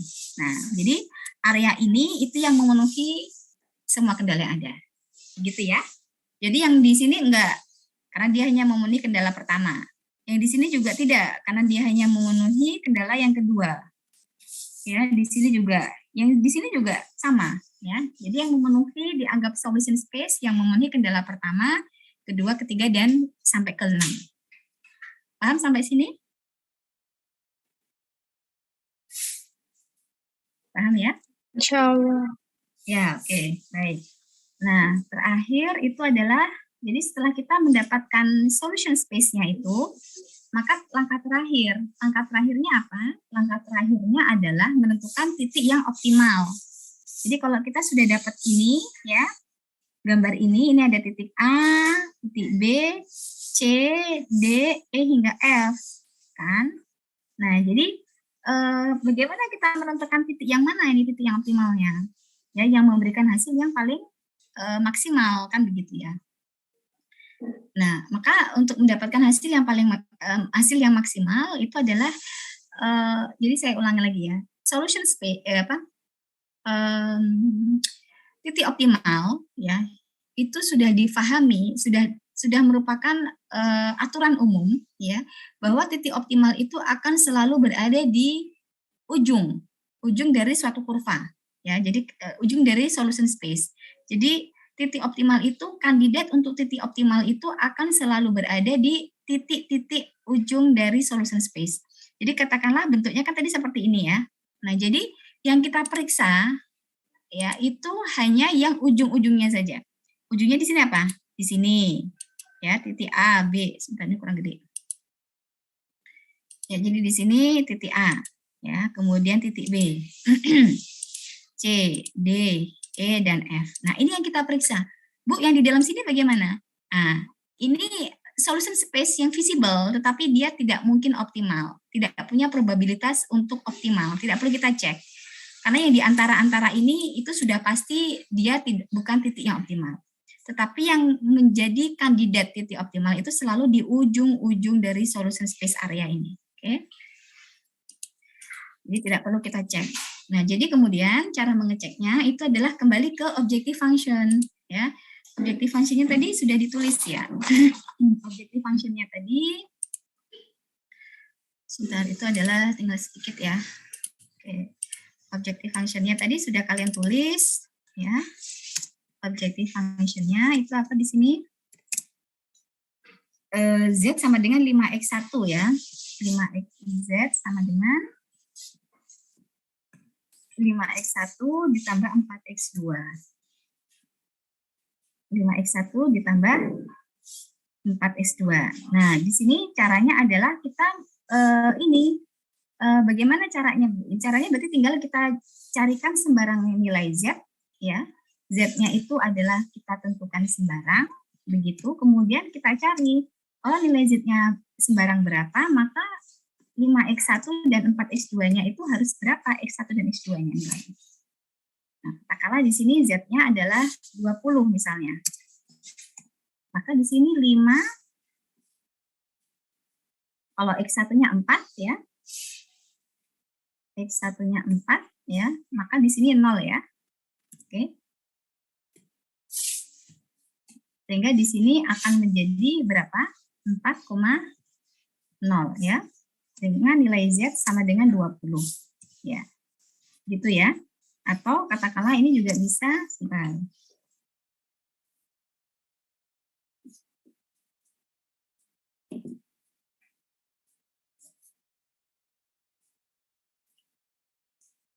(4,0).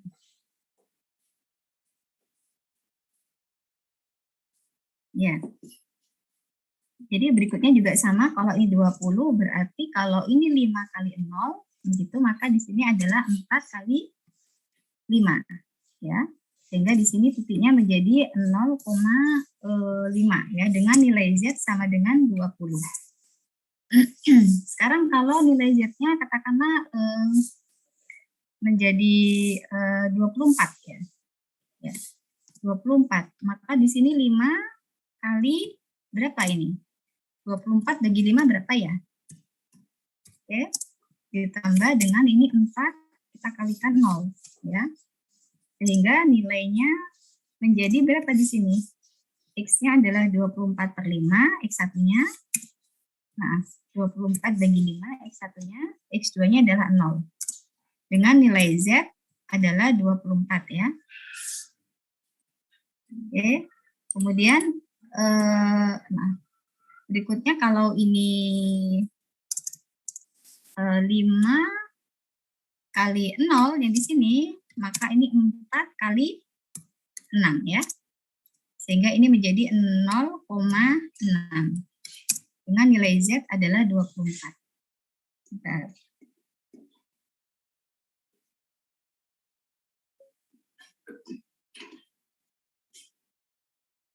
4,8 ya tadi ya. 24 bagi 5 itu adalah 4,8 ya. 4,8. Oke. Nah, berarti sekarang ini coba kita masukkan di sini. Jadi mengeceknya yang paling jauh. Jadi yang paling titik yang paling optimal itu adalah titik yang memberikan nilai Z yang paling besar. Ya, saya ulang ya. Jadi titik yang paling optimal itu adalah titik yang memberikan nilai Z yang paling besar. Jadi ini tadi mana draw? Oke, ya coba. Jadi di sini kalau ini tadi titiknya adalah, ya titiknya tadi adalah ini ya. apa yang tadi? 4,0 ya. 4,0 berarti di sini ya. Berikutnya adalah 0,5. Nah, berarti ini kita kasih garis lurus ini ya. Aduh. Nah, ini adalah merupakan garis Z di mana Z sama dengan 20 ya. 20. Oke. Berikutnya adalah kita gambar lagi. Ini agak kecil aja. Berikutnya adalah ini adalah apa ini? 4,8 dengan 0. 4,8 sekitar di sini ya kira-kira. Kemudian 0,6. Ya. Oke. Kita coba ada penggaris ya. Nah, di sini. Oke. Nah, kita lihat di sini nilai Z-nya berapa di sini adalah 24. Nah. Ya. Satu lagi kita cek kalau ini sepertinya melebihi ya yang Z sama dengan 24 ya. Berarti Z 24 nggak perlu ini sebenarnya. Oke, mungkin kita kasih 12 ya. 12. Coba kita cek kalau Z-nya adalah 12. Ada yang bisa bantu saya supaya cepat? Terus mana tadi? Insert. Oh, enggak ada insert. Ini ya, sebentar. Ini kalau nilai Z-nya ini saya hapus aja yang ini ya. Oke, 12 aja. Kalau nilainya 12, oke, Z-nya 12 berarti 5 kali 12 bagi 5. 12 bagi 5 berapa? Coba dicarikan. Sehingga di sini Z-nya adalah 12 dibagi 5,0. Begitu, dengan nilai Z adalah 12. Satu lagi adalah ketika dia menjadi 5 kali 0 ditambah dengan 4 kali 3 ya, supaya dia bisa menjadi 12. Sehingga ini menjadi 0,3 ya. Dengan nilai Z adalah 12. Oke, 12 bagi 5 berapa? 2,4, Bu. Ya, 2,4. Oke. Ini kenapa saya minta 12 biar kelihatan maksud saya. Yang 24 tadi nggak kelihatan. 2, berapa, Mas? 2,4. Ya, oke, 2,4. Oke, baik. Berarti kita draw di sini. Ini kita pakai ini ya. Berarti 2,4 dan 0. 2,4 sekitar di sini ya. 2,40 dengan 0,3 ya. Nah.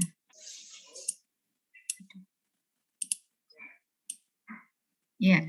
Nah, ini kelihatan. Ini berarti Z-nya berapa nih nilai Z-nya? Tadi adalah 12 ya. 12 ya. Jadi untuk nilai Z 12 itu di sini. Kemudian kalau nilai Z-nya 20 ini kebesaran ya. 20 ini terlalu besar. Oke. Sekali lagi. Oke ya. 20 ini tadi berapa tadi ya? 20 itu adalah 40 dan 05. 40 dan 05 ya. Di sini. Sehingga di sini. Nah, oke. Nah, di sini kalau kita lihat mana hampir mirip ya. Oh ya, I see. Nih, sebentar. Berapa tadi titiknya ya? Titiknya adalah ini ya. Ini yang ini saya titiknya ini hapus dulu aja. Biar nggak kelihatan. Nah, di sini sebentar. Jadi 40 ya. 40 berarti di sini ya. Satu lagi adalah 50. Sehingga kalau ini kita gambar kurvanya adalah begini. Ya, kurang lebih begini. Nah, kalau kita lihat di sini, ketika nilai Z-nya 12, itu seperti ini kurvanya. Semakin ke sana, Z-nya semakin besar. Ya kan? Karena tadi di sini Z-nya 12, kemudian yang ini tadi 20, terus tadi ini ada kurva ini tadi juga Z-nya 24 semakin ke sana. Jadi semakin ke sana semakin besar. Artinya berarti titik yang memberikan hasil optimal itu adalah titik yang memberikan hasil optimal itu adalah titik di mana garis Z-nya itu yang paling besar. Ya. Nah, sekarang kalau kita lihat di sini Z24 tadi sudah tidak memenuhi ya. Tadi karena di sini ini kan gambarnya yang Z sama dengan ini tadi kan di sini. Dia sudah melalui apa? Visible solution. Jadi 24 ini tidak bisa gitu ya. Nah, berarti yang mungkin adalah 20, tapi 20 ini juga masih belum sampai titik C. Kalau kita lihat titik mana yang paling jauh dari garis Z? Titik mana coba? Titik mana yang paling jauh dari titik Z? Dari apa ini? Titik C ya. Betul nggak? Ya, titik yang B dia sudah pentok ya. Tapi titik C dia belum kena. Nah, berarti titik C ini yang memberikan hasil yang optimal. Ya. Titik C memberikan hasil optimal. Titik C ini kalau kita lihat berapa Bu besarnya kan susah. Nah, bisa kita cek titik C ini perpaduan dari apa? Constant yang nomor 2 dengan constant yang nomor 1, ya kan? Titik C itu merupakan perpaduan dari konsen nomor 2 dan konsen nomor 1. Kelihatan tidak, Mas? Atau Mbak? Kelihatan, Bu. Oke. Jadi kalau mau cari titik C, berapa besarnya? Tinggal diselesaikan pakai persamaan linear. Konsen 2 dan konsen 1 diselesaikan. Ketemu titik C. Ya. Nah, ketemu titik C. Nah, titik C itu yang menjadi berapa besarnya itu menjadi visible solution. Bisa mencarinya itu? Atau harus saya tunjukkan? Tentuin aja, Bu. Masa lupa matematika optimisasi? Hah? Kan mudah tuh 6x1 ditambah 4x2 kurang dari ataupun sama dengan 24. Yang berikutnya adalah x1 plus x. Ini kan tadi berarti titik C tadi ada di antara apa tadi? Konsen 1 dan konsen 2 kan? Sama dengan 6. Ya. Nah, oke dah ini kita selesaikan. Diselesaikannya kan pakai sama dengan ini harusnya, ya kan? Pakai persamaan linear itu kan. Ini kalikan berapa ini biar bisa sama? Ini persamaannya tinggal dikalikan 2 kan? Ya. Tinggal kita kalikan 2 kan? Ini menjadi apa kalau dikalikan 2? Berapa ya? 2x1 ditambah 4x2. Enggak ada papan tulis ya. Begini kan? Betul enggak? Iya, Bu. Ya, Bu. Ya, perhatikan ini karena nggak begitu jelas ya. Ini ditulis ulang sehingga dia menjadi 2x1 plus 4x2 begitu ya sama dengan 12. Jadi diselesaikan pakai dikurangi kan? Ini menjadi apa? Ini dikurangi ya kan? Begitu kan? 6 kurangi 2 4x1. Ya, ditambah ini sudah 0 berarti 4x2 kurangi 4x2 0 kan? Terus ini sama dengan berapa? 12. Ketemu berapa nih x1? 3. Berarti X2-nya berapa kalau X1-nya 3? Yuk. Berapa? 1,5.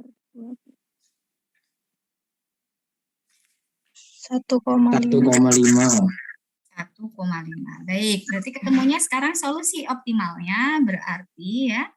Berarti titik C tadi itu ya, titik C merupakan titik solusi optimal dengan nilai X1 dan X2 yaitu berapa? X1 adalah 3 dan X2 adalah 1,5. Berapa nilai Z-nya? Z atau keuntungan ya dengan nilai Z.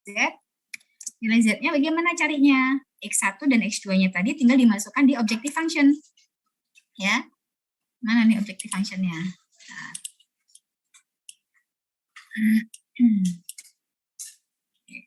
Ini berarti objective function-nya Z-nya tadi adalah 5x1 ya.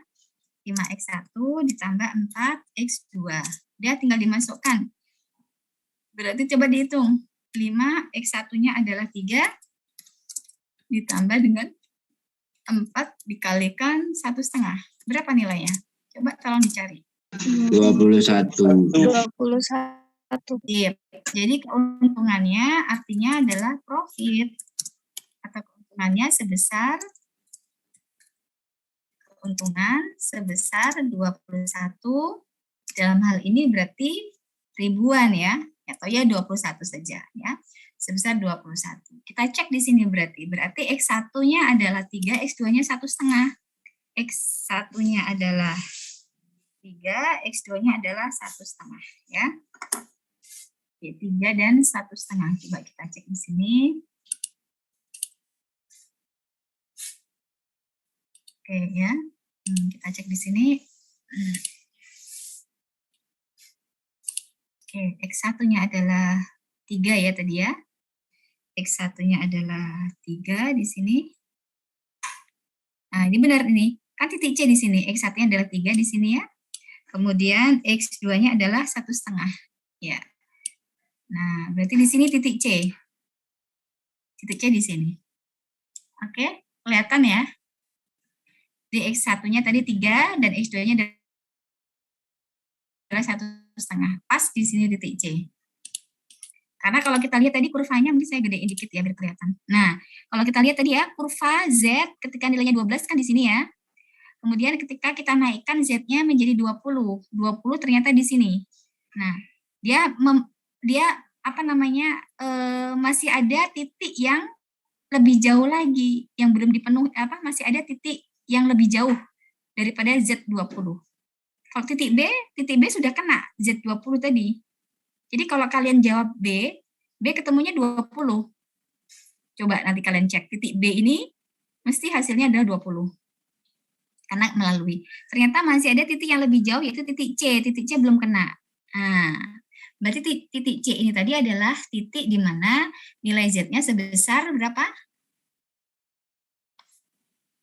21. 21 ya. Berarti titik optimalnya ada di titik C. Oke. Nah, kok saya agak susah cari, bingung maksudnya. Ya mungkin bisa dengan kalian mengecek, bisa juga dengan cara seperti itu tadi, garis tadi, atau cara yang lebih mudah juga bisa kalian mengecek masing-masing titik A, B, C, D, E, F. Bu, saya cari solusi optimalnya dengan mengecek titik masing-masing. Silakan juga bisa ya. Asal tahu titiknya berapa angkanya ya. A kan 0,0. Masukkan dalam Z berapa hasilnya. Titik B itu berarti titik berapa ini? 4,0. Masukkan di dalam Z berapa? Titik C juga sama. D, E, F masukkan semua. Nanti hasil optimalnya adalah yang paling besar Z-nya. Itu bisa juga. Ya. Jadi kalau pusing dengan misalnya tadi ada kurva, ada garis Z, kemudian ini gitu ya. Kalian boleh pakai solusinya dengan cara mencari nilai besaran dari masing-masing titik ujung. Itu bisa juga. Dicek masing-masing, dicek satu persatu. Dari titik A, kemudian B, Z-nya berapa ya, C, D, E, F, berapa nilai Z-nya. Kemudian titik yang paling besar hasilnya itu yang merupakan hasil titik yang optimal. Oke. Ini ya, nah ini juga dia pakai garis ya. Ini ketika Z-nya 10 begini, ketika Z-nya 15 seperti ini ya, ketika Z-nya 21 pas titiknya ada di titik C. Sama berarti hasilnya dengan kita ya. Kelihatan ya? Di sini titik C tadi. Ya, ternyata di optimalnya di sini. Di 4 ini Z20. Z-nya 20 ini. Ya. Tadi yang kita tulis tadi. Oke. Itu ya. Jadi boleh dengan cara garis begini, boleh dengan cara kalian ngecek masing-masing titik ujungnya. Yang dicek ujungnya saja. Oke. Baik, itu materi kita hari ini sudah cukup. Ada pertanyaan? Saya kasih tugas ya. Tadi tugasnya hanya simple ya. Ini silakan dikerjakan problem set 2.1a ini tadi. Oke.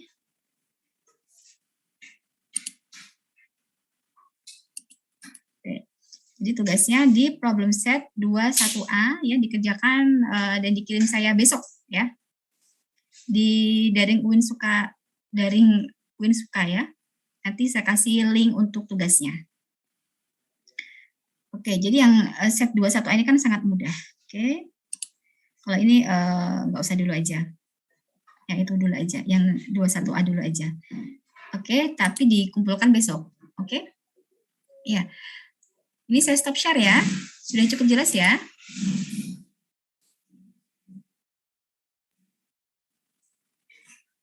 Ada pertanyaan atau sudah cukup?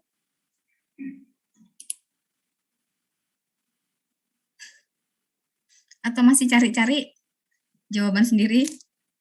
Sudah ya? Oke, baik. Ini sudah jam 11 ya, jam 11 kurang 3 menit. Saya pikir sudah cukup materi kita hari ini.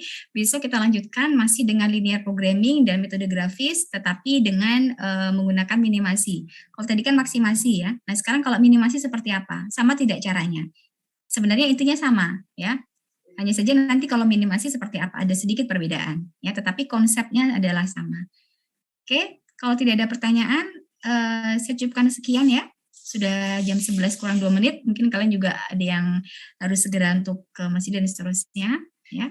Tetap jaga kesehatan, mudah-mudahan meskipun dilaksanakan secara online ya, ini mata kuliah yang agak susah sebenarnya kalau dengan online, tapi mudah-mudahan kalian tetap bisa memahami tadi ya, dari slide kita, tadi kita coret-coret, tadi saya juga minta kalian untuk juga ikut coret-coret ya. Lain kali saya berharap 80% lah dinyalakan videonya ya.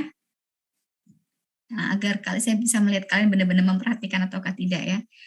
Oke, begitu saya cukupkan sekian.